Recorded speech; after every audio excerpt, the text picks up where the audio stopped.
degrees.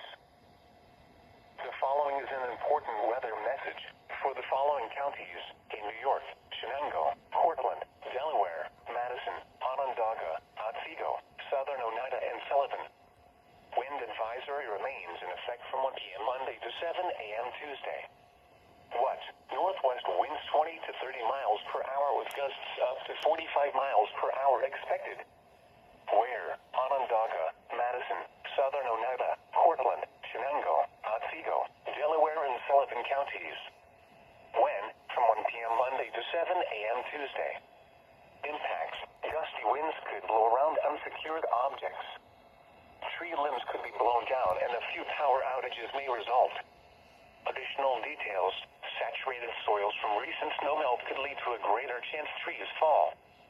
Use extra caution when driving, especially if operating a high-profile vehicle. Secure outdoor objects.